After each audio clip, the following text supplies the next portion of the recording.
Every month, millions of South Africans rely on their SASSA grants, not as a luxury, but as a lifeline. It puts food on the table, pays for chronic medication, keeps the lights on, sometimes just barely. But in the past few weeks, that lifeline has started to fray. Across the country, chaos is unfolding. Thousands of elderly citizens, disability grant recipients, and caregivers have reported missing payments, unexplained delays, and system glitches that leave them stranded emotionally and financially. For many, it began with long, silent queues at ATMs and Postbank outlets. Then came the confusion, cards declined, balances reading zero, or technical error messages. Some were told to come back later. Others waited for hours, only to be turned away.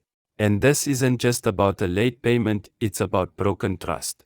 For people who've worked hard their whole lives, who built this country, it's a hard slap when the very system designed to protect you suddenly collapses without warning or explanation. So what's really going on? Well, reports point to major technical failures within Postbank, the state-owned entity responsible for handling most SASSA transactions. Software upgrades went wrong. Cybersecurity measures caused unintended blocks. And in some cases, internal miscommunication meant vulnerable recipients were left out of the loop entirely.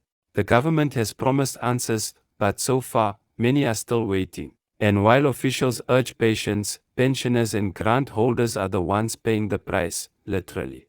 In this video, we unpack the truth behind the SASSA grant chaos, what's causing the delays, what rights you have as a grant recipient, and what you can do right now to make sure you're not left in the dark. Stay with us, because the answers you need and deserve are coming up next. So, let's break this down honestly and without sugarcoating anything. Right now, across provinces like Gauteng, KwaZulu-Natal, Eastern Cape, and even parts of the Western Cape, many elderly grant recipients and social grant holders are waking up to a harsh new reality. They're finding that the money they count on every single month isn't showing up. They go to check their accounts and it's empty. Or worse, the system reads as if their payment never existed. Some have their cards decline in shops in front of strangers. Others spend what little they have on transport just to reach an ATM or post office branch, only to be turned away without answers. And let's be clear, we're not talking about a delay of a few hours or an innocent hiccup. For many, these issues have lasted days, and in some cases, weeks. There's a growing sense of fear among pensioners, caregivers, and the disabled, because when the money doesn't come in on time, life doesn't just pause politely. Rent is still due. Groceries still need to be bought. Medication has to be paid for, and electricity doesn't wait for government systems to sort themselves out. People are being forced to make heartbreaking choices, skipping meals so their grandchildren can eat, borrowing from loan sharks with dangerous interest rates, or simply sitting in silence, too embarrassed to ask for help again. This is not just a technical issue, it's a human issue. And it's affecting the most vulnerable in our society, people who've given decades of their lives to work, community, and family.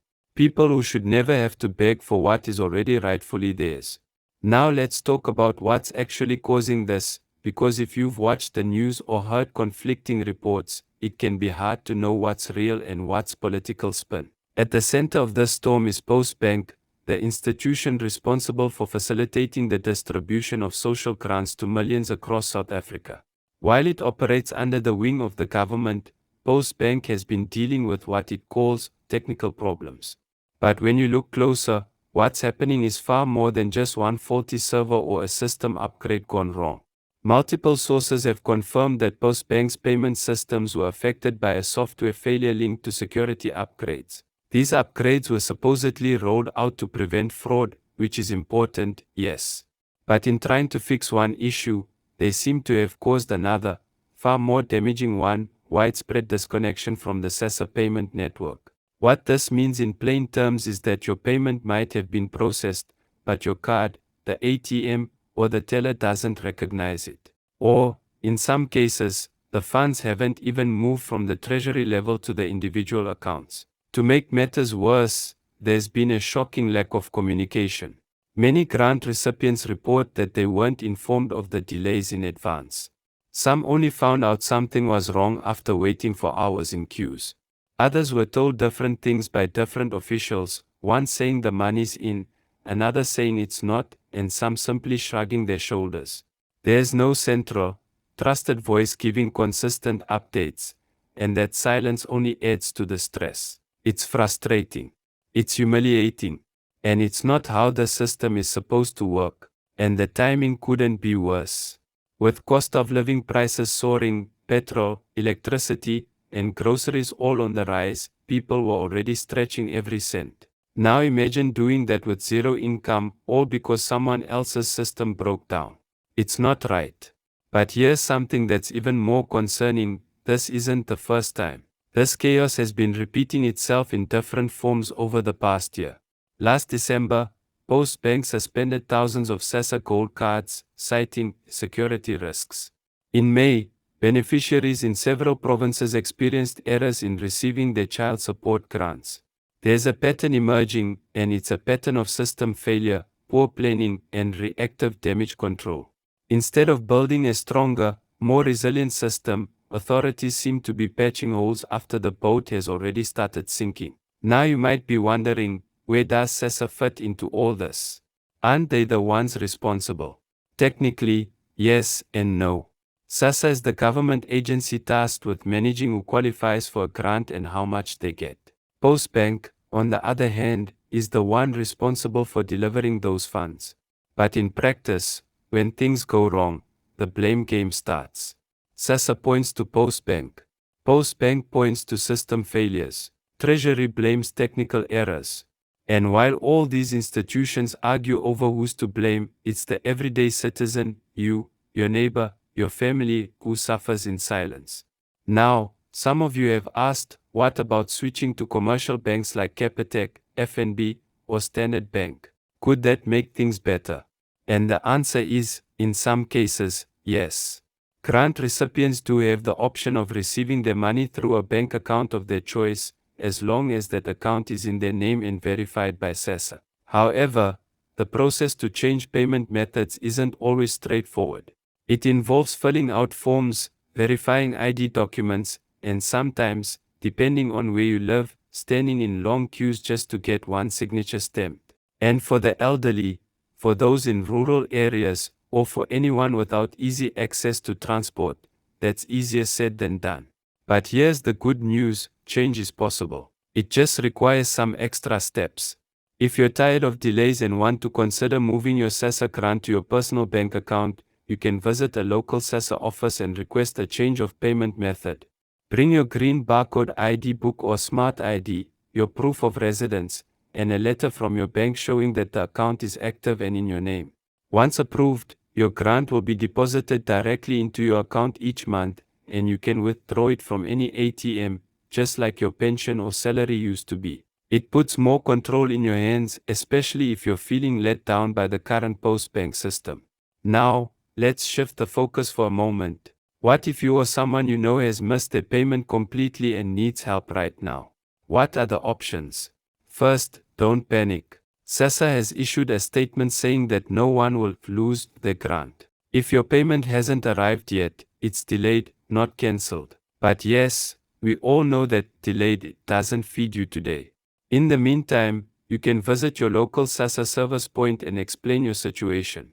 In some extreme cases, they've been issuing manual vouchers or arranging for emergency disbursements through alternative channels. It's not always consistent, but it's worth trying, especially if you're desperate for essentials. Second, reach out to your local ward councillor or community leaders. Believe it or not, many of them have direct contacts with the regional SASSA offices and can escalate your case faster than a standard call center. You may also contact the Black Sash or Legal Aid South Africa, who've been assisting beneficiaries to lodge formal complaints and demand accountability. You are not alone in this, and there are organizations fighting for your rights behind the scenes. Third, and this is perhaps the hardest part, keep documenting everything. Every receipt, every declined transaction, every call you've made to a SASSA helpline. If you're ever forced to take legal action or demand compensation for fees lost due to system failure, this documentation could be critical. It might seem like a waste of time now, but in the long run, it gives you power. And now, let's look ahead, because while it's important to focus on the current crisis, we also need to ask what's being done to stop this from happening again. According to the Minister of Social Development, reforms are on the table. They're promising system upgrades, improved communication lines, and a review of Postbank's capacity to handle such a massive responsibility. But the reality is, promises don't mean much without results. As citizens, it's our job to keep the pressure on, to demand transparency, to ask tough questions, and to never accept silence as an answer. And don't forget, 2026 is an election year, which means now is the time for communities to make noise. Politicians listen when they know votes are at stake. So if you've been affected, or if someone in your family has suffered because of this broken system, raise your voice. Call your councillor. Send letters to your local newspaper. Speak up at community forums. The more visible this crisis becomes, the faster those in power will be forced to act. You've done your part. You've worked hard, raised children, paid taxes, survived tough times. You deserve dignity in retirement, not stress and shame. A broken system doesn't define your worth. And when enough of us speak together, it becomes harder for them to ignore. So, if you're watching this and you feel frustrated, scared, or just exhausted, know this: you're not alone. You're not forgotten. And you are absolutely right to demand better.